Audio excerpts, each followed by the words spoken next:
Hello, this is the Provoked Prawn, and this is Corsair's 6500X, which as you can see I've crafted in twice in several different ways. So with Corsair's iCue link system, for example, and NZXT's F360 RGB fans. I've used a standard ATX motherboard and a rear connect motherboard, and also a variety of different fans and setups in here. I've top mounted an AIO, I've side mounted a cooler with a push-pull setup, I've put the radiator both top and bottom in terms of tubes, I've upgraded it with the upgrade panels and a vertical GPU mount. I've basically poked and prodded at this case in a variety of ways, all so that I can give you a really detailed view of this case, the things to know about it, the highlights and lowlights of it, and what to know before you buy. The most important takeaway of which is pretty niche, but basically saw me accidentally shredding the power cables when installing a hard disk drive with a rear connect motherboard. This exposed the wires inside the power supply cables, which is obviously not great. It's worth noting this is a niche problem. I wanted to get it out of the way first. Corsair's actually addressed this, and I'll get to that in a second. But with this tough gaming BTF motherboard, which has rear connectors on it, which obviously the case is designed to be able to take, you can slot this into the system, hide all the cables away, and make for a really nice, neat, clean build. And this is actually wonderfully aesthetically pleasing, with no cables visible on the front, apart from the tubes, obviously, on the all-in-one cooler. With the case fully stripped down in this view, you can see the cutouts for the rear connect motherboard, along with the various different channels and areas for running the cables through. Obviously, we have the rubberized areas there, which are kind of two-tone finish on them, but plenty of space to run cables through if you do want to use a standard motherboard as well. I will say the cable channeling on the back is leaving something to be desired, but we'll get to that in a second. But with a standard ATX motherboard, you obviously have plenty of room to run the cables through and end up with a fairly neat and clean design as well. So it works in both ways. And I will say perhaps you'll have less issues if you're using a standard ATX motherboard than you will if you're using a rear connect one, although obviously it's not as clean as you'll see. Stick with me because I'm going to show you the thermal performance of both of these two different setups later on, although they are quite a bit different, as you'll see, with NZXT's single frame fans in one build and a Kraken Z73 top mounted. But I thought it'd be worth just doing a little comparison on that and being able to talk about the differences between it. I've also done separate build guides on both these setups, so if you prefer one over the other, you can see a full in-depth build guide on it. But with the BTF motherboard, you have access to the various different ports at the rear. This revealed some problems, stupid design choices like the fact that you have to remove the power supply unit in order to remove the hard disk drive cage in order to be able to access the two 8-pin CPU power connectors at the rear here. You can see the slots for those, and then the hole in the hard disk drive cage where those cables then poke into. This is what caused the problem, because then I put a hard disk drive in there, which then when I tried to get it back out again, I couldn't, and that then damaged the cables. This is pretty niche, but obviously quite a problem. Corsair, however, has had a pretty good response to this and has sent an official statement on it. That says, when using rear-facing connector BTF motherboards and at the same time populating both 5.25-inch hard drive bays, the 8-pin EPS cable will make contact with the 5.25-inch hard drive installed at the bottom bay due to a lack of clearance space. We understand how concerning this could be for our customers, and we're deeply sorry for any inconvenience this may have caused, and we would like to assure all customers that this issue has been taken very seriously and the below actions are being taken. The online manual for the 6500 cases will be updated with a warning section recommending that when using rear-facing connector motherboards, it's currently best to use only a single 5.25-inch HDD and not use the bottom bay to provide more room for the EPS cable. Our engineering team is developing an updated design for the 5.25-inch hard disk drive cage to resolve this compatibility issue. This design will be implemented as quickly and as safely as possible and used in all future productions of this case. Current 6500 case owners who require an updated hard disk drive cage can request a replacement free of charge through our support team, and it will be sent to them as soon as it becomes available. We're committed to quality and customer satisfaction. We greatly value the feedback from all those that use our products and are dedicated to continuously improving the solutions we provide. I personally think this is a great response from Corsair. I recommended initially in the previous video I made on this that basically just don't use the bottom bay. And people have said, well, why are you using hard drives anyway? You might as well just stick to NVMe drives. And that's true. Some people might not use hard disk drives. And if you're not, that's not even going to be a problem. If you just don't even install the cage, then you aren't going to have any issues either. But it's still a really good response from Corsair, I think. And that certainly shouldn't put you off using a BTF or Rear Connect motherboard, because they do look really nice. This Tough Gaming one's particularly nice looking. You can still see the holes on the case itself, so if you're particularly fussy about that sort of thing, then that might be an issue. The other problem I've got is cable management. So believe it or not, I actually did cable tidy this case in this build, despite the chaos that you can see there. There aren't a great deal of areas that you can cable tie effectively in here. There's plenty of hooks, as you can see me using here, and this was actually before the shot that you just saw. So I did tidy up and tie them down in a variety of places, but there's not the usual channeling that you'd usually find on older Corsair cases. You can buy an attachment apparently to improve things, but when it comes to the BTF setup, the rear connections prove even trickier, because yes, you can cable tie things down, but then you've got to find a way to sort the cables out in a neat way. I ended up tying the cables together to each other and to themselves, as well as to the hooks in the case, so that I could plug things in neatly. And as you can see, these still got in the way of the cables that I was trying to plug in. So the front panel connectors, HD audio connectors, power connectors and other things. It's a struggle to sort of find a place for the cables that doesn't then protrude into the way of the cases. This is part of the nature of rear connect motherboard setups. I've seen it in other builds and other cases as well. So it's not the end of the world, but it is a difficult situation around the back there. The other thing to bear in mind with this case is it comes with two USB-A connections for the top of the case. Not very many motherboards have two USB-A connections in my experience. By coincidence, this ASRock Live Mixer one that I used in one of the builds does, so you can plug the cables in there, but the BTF motherboard from Asus does not. So you might find that if your motherboard doesn't support it, you can only plug in one of those cables and only use 2 ports on the top. Despite what I said about the cable management, it is still possible to fit a pretty big power supply in here. So this is a 1500 watt PSU from Corsair. You can see that fits in there, and you can still wire the cables in. It is worth considering the sort of cables that you get with the power supply though, because as you can see, this one has some fairly chunky 24-pin power connectors. And also, if you had the same with the 8-pin power connectors for the top of the motherboard, you'd really struggle with that cage. So I'm using the RM shift in this instance in the build as well. And another thing here is obviously this is an issue in a different way. So usually the shift is actually a really good power supply for most cases. I've used it in a few different builds. But in this instance, it actually makes life a bit more difficult, because you'll see obviously that there's not much gap between that and the hard disk drive cage. This is fine if you plug your power cables in first, or indeed if you're not using the hard disk drive cage.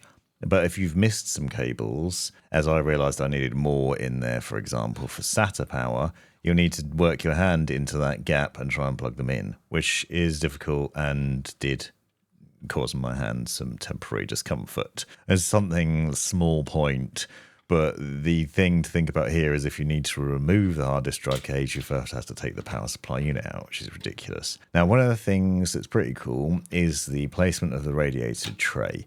So this fan tray on the side can actually be put in 2 different positions. You can seat it all the way back against the back of the case, or you can push it further inwards as I've done here. This means that you can seat the fans towards the front more and change the aesthetic at the front, or maybe make a difference to the airflow. This is also good because you can then use a push-pull setup if you want to. So you've seen 2 different builds here. One of them I built the iCue Link H150i RGB with 2 lots of fans on it. So fans set up to pull cold air from the back of the case and push it through the radiator. 6 fans connected there, and then you put it into the inner part of the bracketing on this. Now, it is a little bit fiddly, and I don't think the feet are quite big enough at the bottom because it can fall out. You also do need to account for some other things, so you need to make sure the radiator is mounted to the top part of the case. Otherwise, it's a bit of a struggle to fit fans to the bottom, but it does mean that you can end up with quite a nice design like this. And with this radiator setup, you can also have tubes down if that's something you want to do. You have space for fans at the back though, and that's the important part. And there's still a good gap back there as well. So it shouldn't make contact with the back of the case, which will be beneficial because the back of the case is an issue in its own right, which I'll get to in a second. But it does mean that you can set it up in this way if you want to. So it's a bit strange because on the one hand, as I said, you haven't got loads of space for power cables and the cable management, but you have got plenty of room for doing something like this, for installing extra fans and having a nice setup there. But if you do have a bit of a struggle when you're building in this case with the bottom fan installation, I did, so just take a hint from me. If you've got the tubes at the bottom there, basically you just need to make sure your radiator is pushed all the way up on the radiator tray. And there's actually enough space for doing this. You can see it moved up a little bit, and that was then enough room to be able to put the 3 fans at the bottom. I initially thought it wasn't going to work and we weren't going to be able to do this, but I could. The other thing is there is actually enough space at the top and bottom for running those iCue Link fan cables through from those positions as well on the fans. So there's plenty of space there for that. And with the new updated iCue Link system, you can have up to 12 devices per port, 24 in total, so you can just daisy chain these things together. Now, a few quick points that you might have seen in other reviews if you've watched any others, but that top panel that you can see that you can pull off for dust filtering is not completely flat and flush with the case, and it seems like it could be easily bent. So if you take it off to clean it, be careful with it because you don't want to damage it further and make that a bit of a problem. The other thing that's worth noting is the way the door shuts, because you do find that you have to push it at the top and bottom in order to close it properly. And I've heard from other people in comments that they've found an issue with the rear screw on the door here, which you need to remove in order to take the glass panel off. Some have found that it's threaded and they just can't get it off. I didn't have that problem with the white case. Apparently the black case might be more of an issue. With the rear panel, when you take that off, it has this dust filtering on it. It's got a mesh sort of material on the inside. You'll notice there's a plastic shield here. I think that's actually in place to stop this mesh paneling from touching the fan tray. If you look at my 2500 review of the Corsair case, I did have an issue where this sort of material kept getting caught on the fans, making a horrible noise. If you aren't careful, that's going to come loose over time and could then cause you a bit of a headache in terms of the sound there. So that plastic tray should help prevent this. However, I think probably cleaning this will be fairly easy, so it should be okay in terms of dust filtering and preventing the case from getting dirty. Now, I've mentioned already about the EPS power cables getting damaged if you slot the drives in here. But the other thing to mention is there isn't a great deal of storage space. So in theory, if you're using this cage, you can put 2 drives on the inside and then you can put 2 SSDs on the outside. So if you are keeping it, that's potential for 2 hard disk drives on the inside, 2 SSDs on the outside, or 4 SSDs total. But it is fairly limited, even more so if you want to remove it for cable management or other things. All that said, this is a very nice looking case, as you can see. I really like the design of it in various ways. You can still make a pretty big mess at the back with your cable management and still be able to close the door nicely. You can see the RGB through the rear as well if you've done a push-pull setup like I have, or if you've just got side-mounted fans. The panels, for example, that front glass panel comes off pretty easily. It's just held in place with a couple of screws, which makes building easier. And you can even get an upgrade for that, which you can change this case into an airflow version if you want to. So you can use the airflow panel from the 6500 airflow version. So you can change the look and feel of it that way if you want to. And you obviously have options in terms of the mounting. Now, I did different builds in this, as I mentioned, and I'll leave the specs of those in the description. You can see here with the NZXT F360 fans, the Kraken cooler, 4090, and more. I did thermal testing on this, so I thought it'd be worth showing you the differences between them. This is an i9 14900K processor. Under heavy load, it's obviously getting into the 90-degree mark. This is to be expected. There are a lot of issues with i9 processors at the moment, and I'm using the 14th and 13th gen CPUs here, so bear that in mind if you don't know already. But I did stress testing on the system, and I tried to do the same stress test on both. Although obviously they're vastly different systems, it's worth keeping that in mind. But as you can see, the temperatures here on the Steel Nomad stress test basically just kept going and going over there. We're looking at about 70 degrees at the top end on the CPU, and it wasn't doing too badly there in terms of that overall performance. Now, it did peak some points, the maximum, as you can see, 100 degrees here, but that is actually unsurprising with that. Now, this live mixer motherboard did have a BIOS update to the latest version. It is worth updating your BIOS to make sure things run more effectively there and to ensure the longevity of i9 processors. You'll also see that it did a Cinebench test in this setup. Bear in mind, this is the top-mounted all-in-one cooler, 360mm cooler. You'll notice again that with the Cinebench test, we're getting pretty hot at the top end, so the max levels are getting 100 degrees on various different P cores. I did find in the other setup, as you'll see in a second, that it does run cooler, but this is the 14th gen i9, and you can see some of the temperature readouts here as well with Port Royal, for example. You'll see the temps there. Now, these are obviously heavy benchmarking tests and stress tests. You're not going to be running these all the time. The thing that's interesting here is I actually got an achievement for keeping the GPU under 55 degrees while running these benchmarks in this setup. So that's pretty good in itself and speaks volumes. And for gaming purposes, I did find that I was topping out like 50 or 60 degrees maximum on both the CPU and GPU, or averaging around there. So it wasn't too bad. But one thing I did find is in this setup, the fans are actually louder with NZXT. Although this was heavily influenced by the tiny P&Y drive I have in there, which is an NVMe drive with its own little fans, which actually overpowered the overall fans of the system. But once I turned that down, I still found it was louder. So Corsair's iCue Link system in this setup is actually quieter from the testing that I've done. We have more fans in this system because I've got a push-pull rad on the side set up there. But during testing, gaming, benchmarking, stress testing here, I found it was running cooler than with the NZXT version of the case I'd set up. Now, I personally think that side mounting a radiator with an intake setup like this is superior to top mounting with exhaust. I've tested in various different cases like this, and obviously this isn't a fair comparison though. It's worth bearing in mind. This motherboard hasn't had a BIOS update. I'm doing a push-pull setup here. This is a 13th gen i9 processor, so the specs aren't exactly the same. But what I found was the temps were still decent. I was getting roughly 50 degrees around there on the GPU when gaming, and similar in the CPU as well. Now, varies depending on the game. Some games are heavier load on the CPU than others, but in PUBG and Red Dead Redemption 2 and Bellwright, which you can see me playing there, so I've played a variety of different games while doing this, I found that the temps were pretty decent, and also that it was quiet still under load too. And that's with the fans set to the balanced mode in iCue. Now, up here you'll see, if you look in the top corner, we've got the specs for the NVIDIA loadout, so you can see we're getting 54 degrees.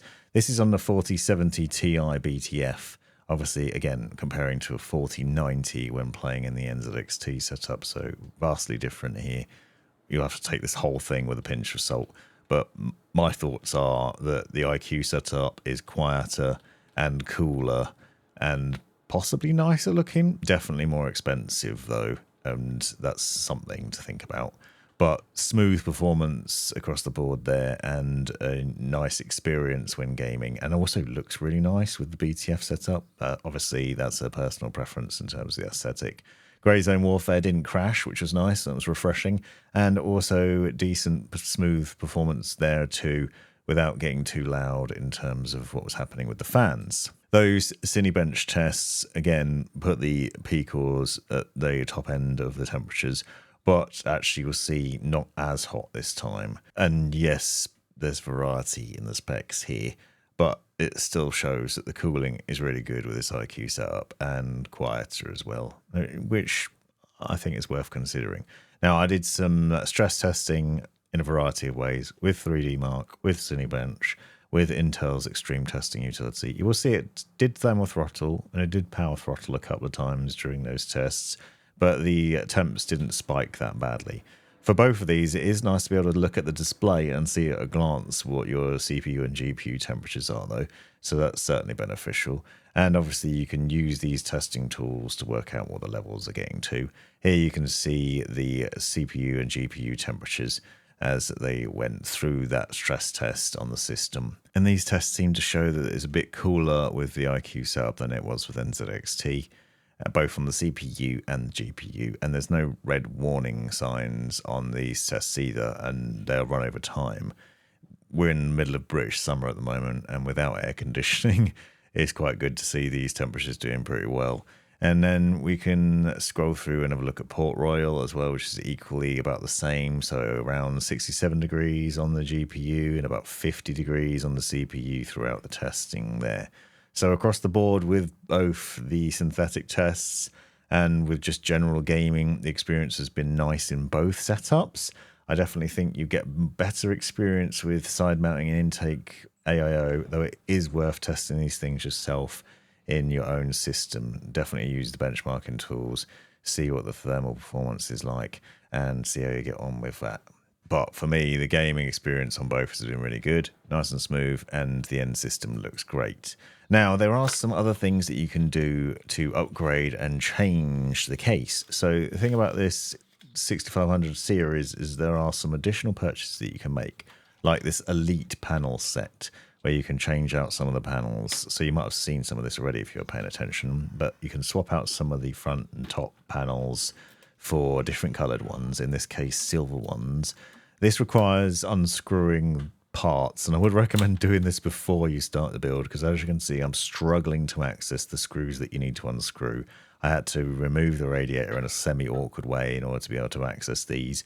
So don't be like me if you plan on doing this. Do it before you build your PC, not afterwards. It will have a much easier time of it. One of the things that I found interesting is that the metal panels that you remove from the case are heavier than the ones that are in the extra set. So the fancier ones, or at least the fancier looking ones, or the upgrade panels, are lighter. So if you feel like this case is too heavy and you want to make it lighter, then buying that set might be beneficial, because you can ditch these heavier panels in favor of that. I personally found that a bit weird. I like the heaviness of things. If something's heavy, it speaks to quality for me. I feel like that's a good quality because it's nice and solid. Whereas these silver panels are significantly lighter. Now you can get a variety of different options. It's worth checking Corsair's website for these, because there are different color options available, and they are pretty easy to install, assuming that you don't make the mistake that I did of building first and then trying to install them. So it is easy to swap out, and it is nice to have those optional accessories to be able to change things. And there are a few other ones. You can get a cable tray, for example, for the back of the case that you can buy as an additional purchase, which frankly should be included as standard. I don't know why I have to pay extra for that. That's stupid. But upgrading the look and feel of it is nice, because it means you can make it your own a bit more, make it unique. So as well as choosing what parts go on the inside, you can also choose the outside external look and feel of it as well, and make it look different. So I do like that. That is a nice thing. But obviously these are additional purchases, so you're just adding to the cost of the case and the build for the sake of some shiny bits. So whether you want to do it or not is really going to be a personal preference. But here you can see a couple of different angles of what that looks like. You've now got a silver top, silver front panel as well, and you've got silver on both edges there. So it looks kind of swanky, and you get the additional peel if you like peeling things off. Now, the other thing that you can do is you can also get a vertical GPU mount. Now, sadly, you can't vertical GPU mount a BTF graphics card, because that connects directly to the motherboard, as I've shown before. But this vertical GPU mount is obviously designed specifically for this case. So you open up this, which is again an additional purchase, and inside there you'll find a few different bits in there. This isn't a universal mount. It's designed specifically for the 6500. But you've got a PCIe cable there, which basically screws into the standoffs that are in place already.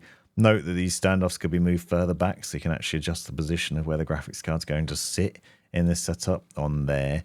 I'm using a 3090 in this setup here, because it's one I happen to have knocking around, and then I can basically place that into position.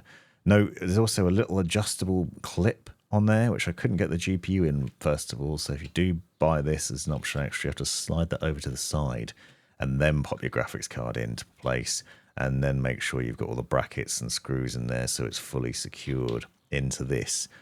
This is theoretically a nice bracket to have, because it will sit in the case and it will still give you good airflow, but you also then get the aesthetics of your GPU, so you can then see it if you've got a nice looking graphics card with that standard format of how it would plug into power and other things.